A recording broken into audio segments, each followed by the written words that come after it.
दोस्तों, मैं डॉक्टर राखी काम्बोज आप सभी के समक्ष हिंदी साहित्य प्रश्नोत्तरी लेकर आती हूँ और यूपीजीडीसी के पाठ्यक्रम के अनुसार मेरी ये जो प्रश्नोत्तरी है मैं लेकर आ रही हूँ। और आज का हमारा टॉपिक होगा देवनागरी लिपि, जो कि हमारे पाठ्यक्रम का हिस्सा है।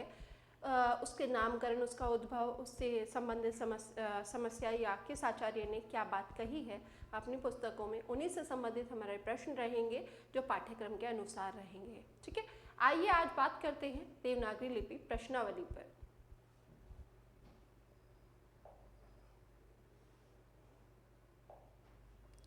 आज का हमारा पहला प्रश्न है, देवनागरी लिपि का विकास किस प्राचीन लिपि से हुआ।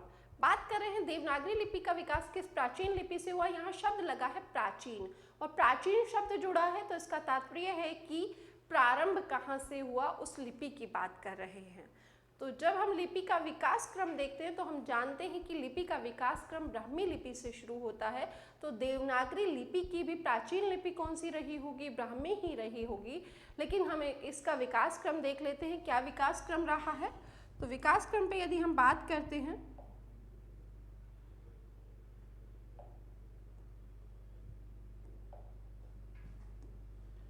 क्या है, ब्राह्मी, ब्राह्मी से गुप्त लिपि, गुप्त लिपि से कुटिल लिपि, और कुटिल लिपि से नागरी लिपि, देवनागरी। ठीक है, तो ये हमारा किसका विकास क्रम रहा, ये विकास क्रम रहा लिपि के विकास का।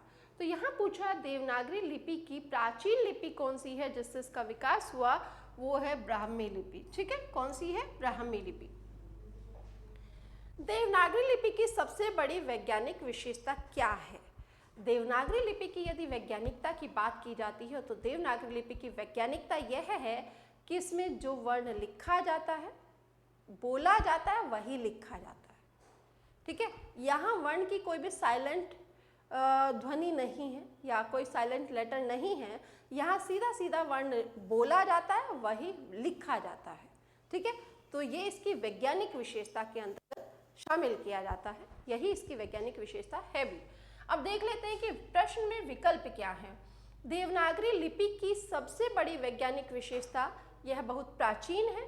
तो देवनागरी प्राचीन नहीं है, बल्कि इससे प्राचीन ब्राह्मी लिपि है। इसमें शिरोरेखा का प्रयोग होता है, शिरोरेखा का प्रयोग ब्राह्मी लिपि में भी होता है। ठीक है, इसमें जैसा बोला जाता है वैसा ही लिखा जाता है। यह भी मैंने कहा कि यदि हम क बोल रहे हैं तो क ही लिख रहे हैं, यदि हम ख बोल रहे हैं तो ख ही लिख रहे हैं। ठीक है, यहाँ यह दाईं से बाईं ओर लिखी जाती है, तो यह दाईं से बाईं ओर तो खरोष्ठी लिखी जाती थी। कौन सी लिपि लिखी जाती थी, खरोष्ठी।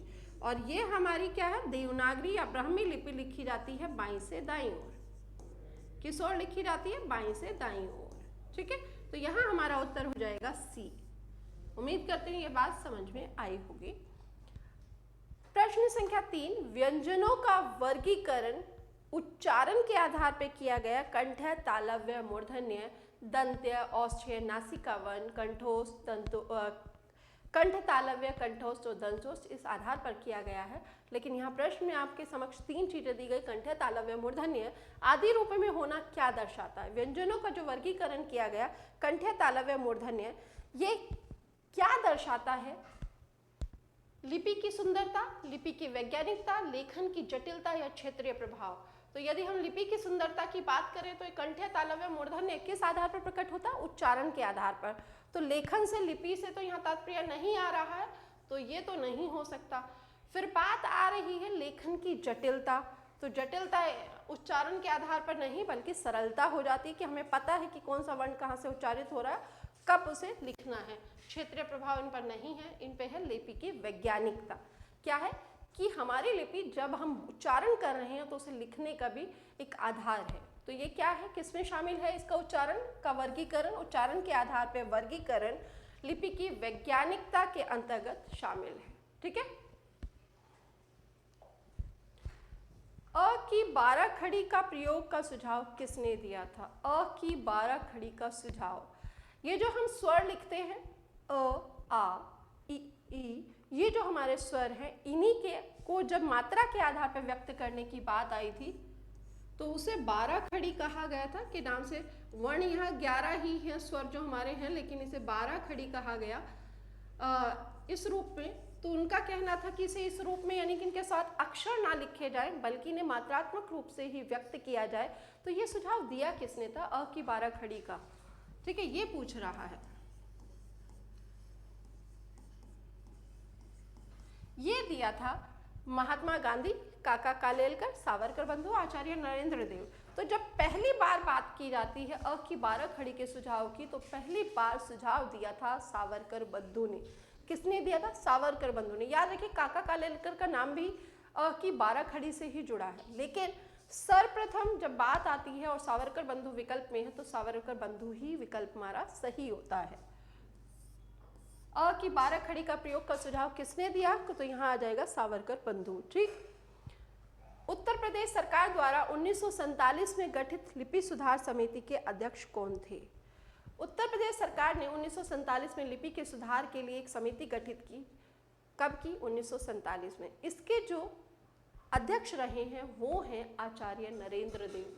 लेकिन आपके समक्ष विकल्प है डॉक्टर संपूर्णानंद, आचार्य नरेंद्र देव, गोविंद बल्लभ पंत, पुरुषोत्तम दास टंडन। तो यहाँ आपका उत्तर हो जाएगा आचार्य नरेंद्र देव।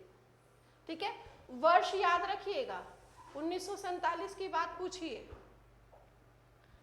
अगला प्रश्न है, संविधान के किस अनुच्छेद में देवनागरी लिपि में लिखित हिंदी को राजभाषा कहा गया? देवनागरी लिपि में लिखित हिंदी को राजभाषा किस अनुच्छेद के तहत कहा गया? तो जब हम बात करते हैं संवैधानिक प्रावधान की भाषा के लिए, तो याद रखिए भाग 17 के अंतर्गत भाषा का प्रावधान है। किसकी बात करें? भाग 17, अनुच्छेद 343 से 351। ठीक है, अब आपसे पूछा है कि यहाँ जो आपके समक्ष विकल्प है अनुच्छेद 351, तो इसमें भाषा के हिंदी के प्रचार प्रसार के निर्देश दिए गए हैं।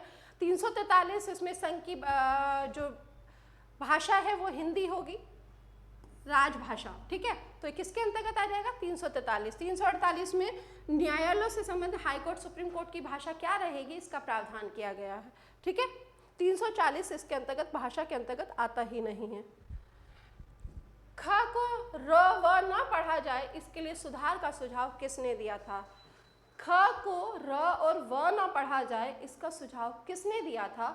ये क्या है, क्यों पढ़ा जा रहा है? तो ये पढ़ा जाता है भ्रम के कारण। भ्रम की स्थिति क्या होती है, क्यों होती है? तो देखिए, यदि आप ख को ऐसे लिखते तो आप देखेंगे कि आपको पता चला ख है, लेकिन बहुत लोग ख को कुछ इस तरीके से लिखते हैं। तो अब यदि र और व को भी मिलाकर लिखा जाए तो ख और र में कोई अंतर दिख रहा है? नहीं दिखाई पड़ेगा। तो वैसी स्थिति में क्या है, भ्रम की स्थिति हो जाती है। हमें नहीं समझ में आता ख कब लिख रहे हो, रव कब लिख रहे हो। तो यहाँ इसी का सुधार करने के लिए सुझाव किसने दिया था? इसके अलावा क्या हिंदी में और भी भ्रम की स्थिति है? बिल्कुल है, उनका भी निराकरण किया गया। जैसे थ की जगह भ, घ और ध, इनको लिखने में इनका भी भ्रम की स्थिति को दूर किया गया। और ये किया था, ये सुधार किया था केंद्रीय हिंदी निदेशालय ने। किसने किया? केंद्रीय हिंदी निदेशालय। ठीक है, क्या उत्तर हो जाएगा हमारा? केंद्रीय हिंदी निदेशालय। इन्होंने क्यों किया? क्योंकि हिंदी के मानकीकरण के लिए काम करना इनकी ड्यूटी है, इनका कर्तव्य है, इसलिए।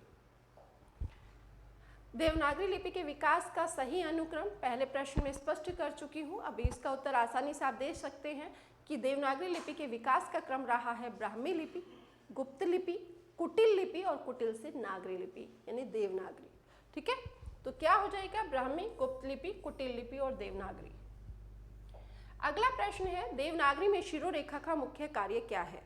शिरोरेखा लगाना, जब आप बहुत तेजी से लिखते हैं तो आप शिरोरेखा को छोड़ देते हैं, लिखना उचित नहीं समझते उसे लगाना। लेकिन शिरोरेखा का काम क्या है? शिरोरेखा का काम है आपके वर्णों को एक निश्चित इकाई में प्रस्तुत करना, बांधना। एक निश्चित इकाई यानी कि वर्ण से आगे निश्चित इकाई शब्द है, तो शब्द की भूमिका में लाने का काम शिरोरेखा ही करती है वर्णों को। ठीक है, तो यहाँ आपके समक्ष विकल्प है लिपि को सुंदर बनाना, अक्षरों को जोड़कर शब्द की इकाई बनाना, मात्राओं को सहारा देना या लिखने की गति बढ़ाना। तो अभी मैंने बताया क्या करना है, अक्षरों को जोड़कर, वर्णों को जोड़कर शब्द की एक इकाई में बांधने का काम कौन करती है? शिरोरेखा। ठीक है, इसीलिए शिरोरेखा को लगाना बहुत जरूरी है। देवनागरी में ई की मात्रा का मुख्य दोष क्या माना जाता है? आज का अंतिम प्रश्न यही रहेगा, आगे के प्रश्न कल की कक्षा में लूंगी। ठीक है, देवनागरी लिपि में ई की मात्रा का मुख्य दोष क्या माना जाता है? यह बहुत छोटी होती है, यह व्यंजन के पहले लगती है जबकि उच्चारण बाद में होता है, इसका प्रयोग कठिन है, यह स्वर के साथ नहीं जुड़ती। समझ लीजिए, जब हम बात करें ई की, तो ई को जब मात्रा के रूप में लिखा जाता है तो ये वर्ण के बाईं ओर प्रयोग की जाती है। जब हम बात करते हैं ई की तो ये प्रयोग होती है वर्ण के दाईं ओर। तो आप देखेंगे कि क तो आगे है, उससे पूर्व ही ई की मात्रा का प्रयोग लगाने में किया गया, लिखने में किया गया। तो यही है कि ई की मात्रा का उच्चारण तो वर्ण से आगे होता है लेकिन लिखने में वर्ण से पहले प्रयोग की जाती है, यही इसकी समस्या है। तो व्यंजन के पहले लगती है जबकि उच्चारण बाद में होता है।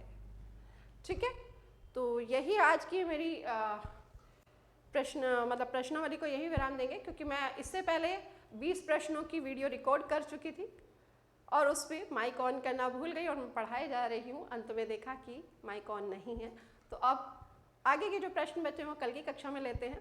फिर मिलते हैं आपसे, पढ़ाई करते रहिए। और यदि आपको मेरी ये वीडियो जो मेरे प्रश्न हैं ये आपको समझ में आ रहे हैं, आपको लाभान्वित कर रहे हैं, आपके परीक्षा के पाठ्यक्रम को कवर कर रहे हैं, तो प्लीज़ चैनल को सब्सक्राइब करें, वीडियो को लाइक एंड शेयर करें। फिर मिलते हैं अगली क्लास में देवनागरी लिपि से संबंधित प्रश्नों के साथ ही। तब तक के लिए सभी को नमस्कार, अपना ध्यान रखिए, कल मिलते हैं।